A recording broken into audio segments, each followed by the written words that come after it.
ప్రేమ అంటే ఏమిటయ్యా? ప్రేమ అంటే బ్రహ్మాండ వ్యాప్తమైనటువంటిదే ప్రేమ.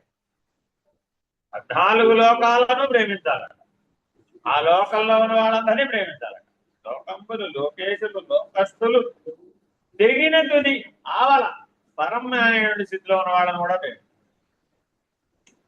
కాబట్టి పరమాత్మ వద్ద ఉన్న ఒకే ఒక నిధి ఏమిటయ్యా అంటే పరమ ప్రేమ.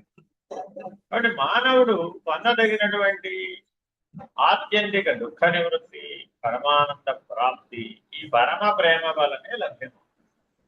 దీనివల్ల లభ్యం అవుతాయండి? పరమ ప్రేమ వలనే లభ్యం.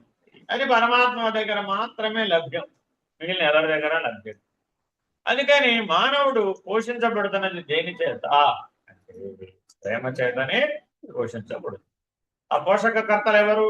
తల్లి, తండ్రి, ఆచార్యుడు, దైవం. ఈ నలుగురే పోషకకర్తలు.